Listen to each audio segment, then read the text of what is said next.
contato com o Grupo Refinaria Teatral se deu em 2016, onde o Grupo Folias foi convidado a participar de uma mostra promovida pelo MOTIM, Movimento dos Teatros Independentes.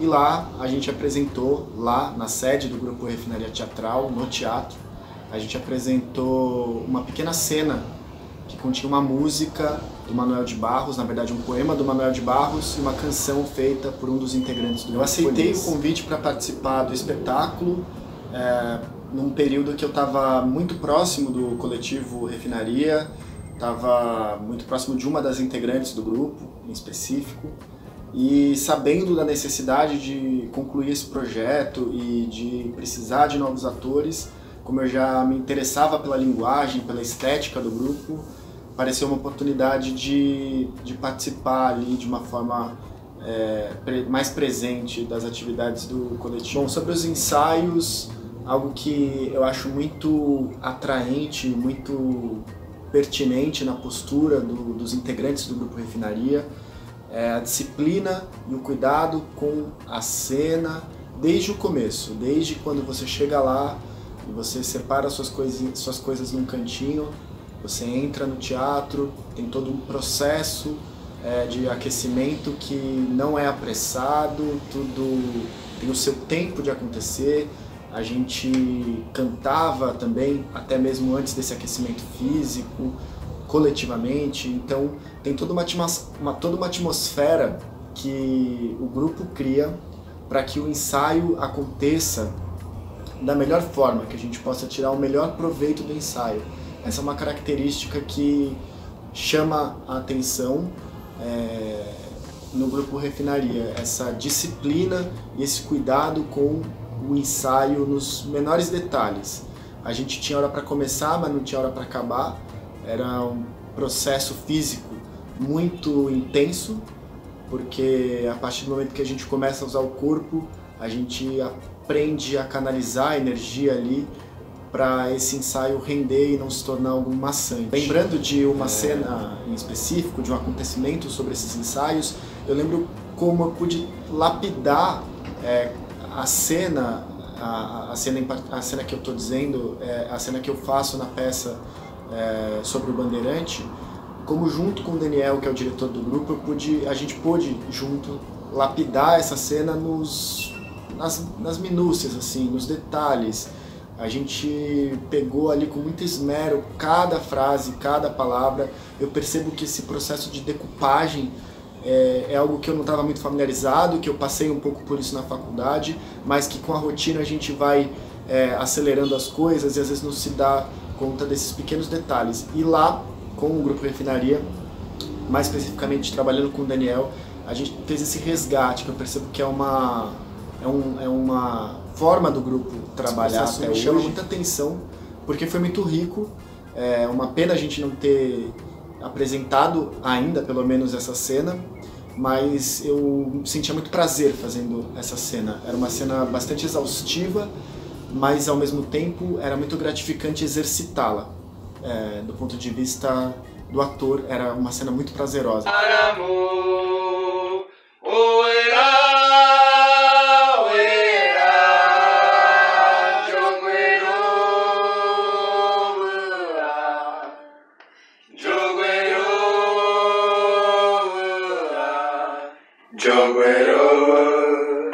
Eu conheci o Refinaria através da Ana. A Ana entrou em contato comigo. Na época eu tinha um showroom de figurinos para tribal, para dança tribal, ali na região de Santana. E ela estava à procura de alguns itens de figurino que servissem para a peça. Então ela foi no showroom e a gente começou a conversar, e aí ela me apresentou o trabalho do grupo e me convidou para conhecer o espetáculo, para conhecer o trabalho do grupo.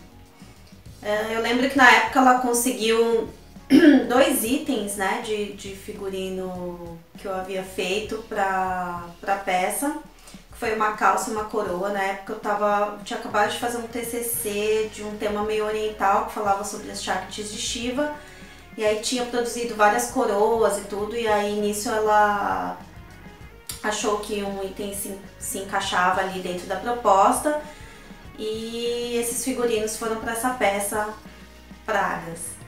E aí quando eu fui assistir a peça, né, e vi os figurinos, primeiro eu achei muito interessante porque eu, dentro da minha linguagem de fazer figurinos para dança, né, para dança tribal, nunca tinha pensado nos meus figurinos sendo usados dentro daquela proposta teatral. Outra coisa também foi que eu me identifiquei logo de cara com a linguagem artística do grupo, eu achei muito profundo, muito tocante, e eu já virei fã do trabalho do Refinaria logo na primeira vez que eu assisti o grupo. Fiquei muito honrada também de ter figurinos meus usados de uma forma tão rica, de uma forma tão interessante, na verdade. E também percebi que eu estava há muito tempo buscando um significado ali para os meus figurinos através desse primeiro contato. Peça Inexistência.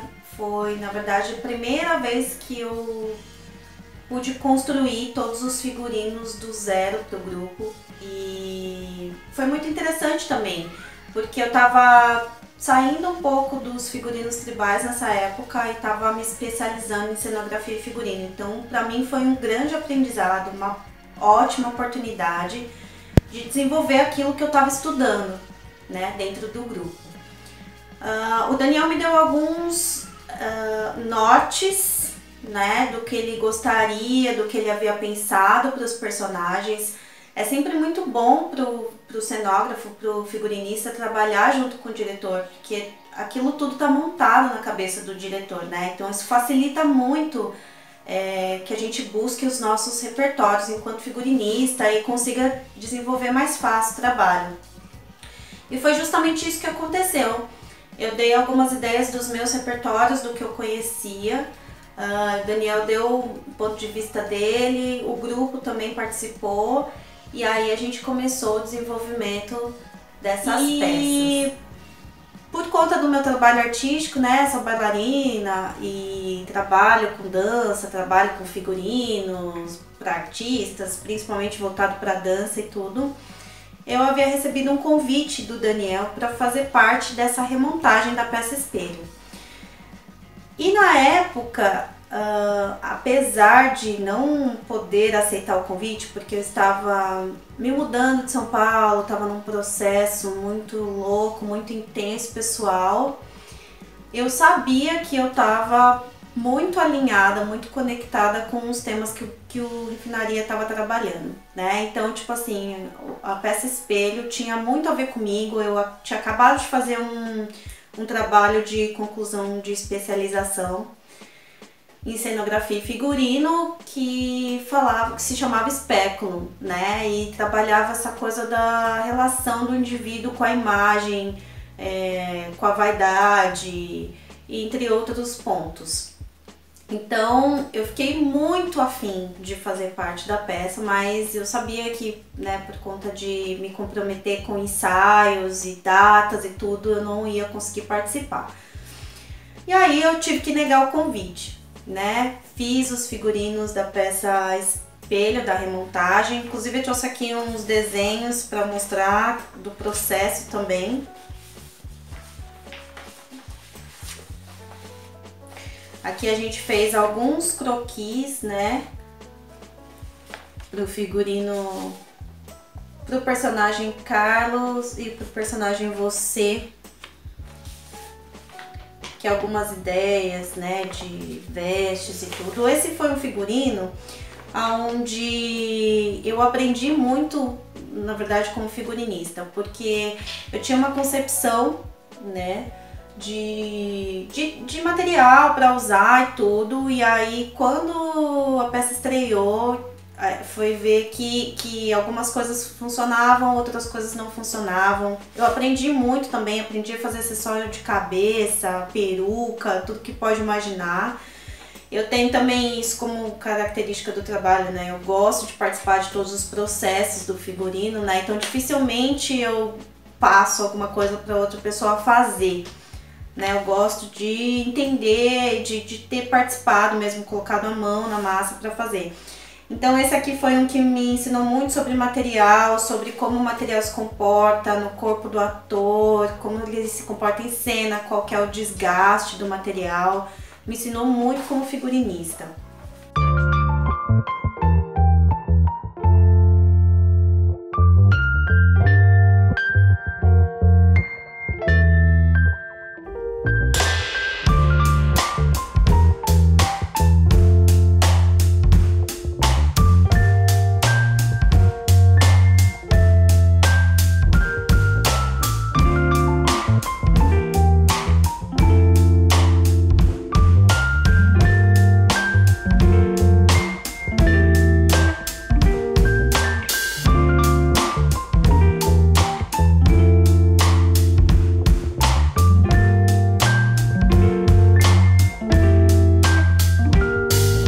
Mas eu tive um pouco de oportunidade de participar, de visitar uma aldeia, de estar presente em dias onde o grupo estava produzindo, onde o grupo estava montando algumas coisas. E isso já fez muita diferença na minha conexão enquanto figurinista, né? Então para mim já foi muito mais, digamos que fácil, porque essa peça tem, né, bastante personagens e um muito diferente do outro. Então, quanto figurinista era também um desafio. Mas digo que foi mais fácil no sentido de conexão, no sentido de estar mais inserida no trabalho, né? Não chegar tão correndo dentro do trabalho. E o Refinaria começou uma pesquisa, né, que durou aí bem mais de um ano e tudo. Eu pude acompanhar uma parte. Dentro dessa parte foi onde eu tentei buscar elementos que fossem criando esses personagens. Então, pela primeira vez eu pude participar dos personagens, assim, do processo de criação dos personagens, né? O personagem ganhando forma ainda, né? Ele ainda recebendo ideias, recebendo elementos. Isso faz bastante diferença também para o figurinista. Porque quando o personagem já está pronto, muitas vezes a gente, né, acaba vindo com algumas ideias e tudo, mas aí ele já está pronto, né? Ele já está mais sólido, né? Então é mais você conseguir exteriorizar aquilo que está no pensamento. Quando você participa da criação, você participa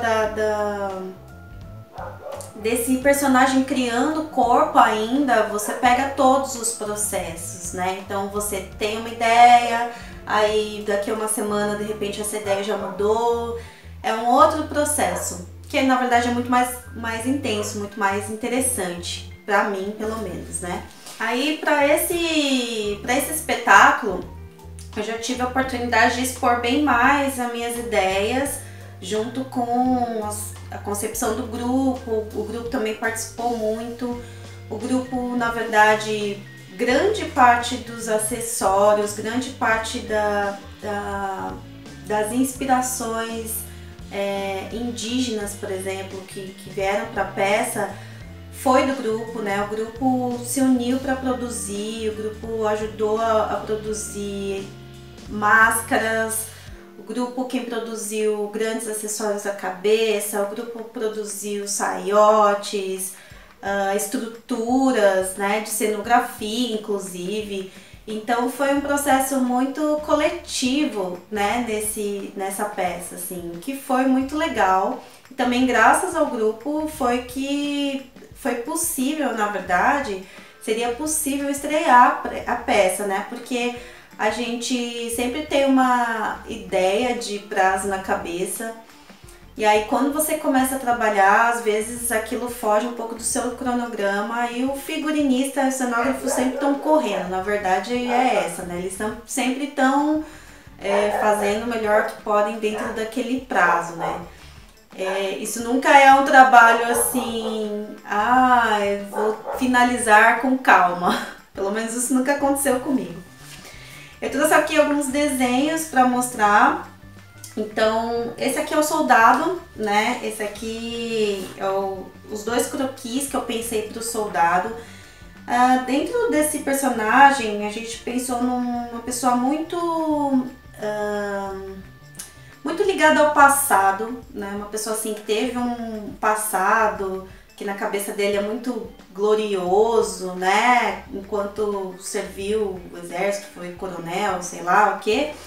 E ele tem isso muito, esse apego, né? Então ele é um cara que, tipo assim, ficou preso a esse passado de soldado, usa todos os dias essa farda nem serve mais, essa farda já nem daria mais para usar, tá toda remendada, e ele continua preso a esse status, né? Uma pessoa que inclusive reflete muito desse pensamento no personagem mesmo, né? Na forma como ele age. Aqui a gente procurou trazer alguma coisa dos bandeirantes, né? Mesmo mais antigo. Tem a ver com a questão da colonização e tudo mais. Aqui nós temos os painéis, né? A gente só tem por aqui dos 2, mas tem também do chamador, que são os painéis usados para os deuses, né? Que representam os animais. Então nós temos o deus pássaro, o deus macaco. E aqui a gente pensou, essa ideia foi bem baseada numa ideia que o Daniel, que o diretor trouxe, aonde a gente pensou também numa roupa de base, né, que todos teriam para que ficasse mais fácil a troca, porque, né, dentro dessa peça, às vezes alguns atores representavam mais de um personagem, então precisava ter uma peça base para troca, que é essa peça que está aqui comigo.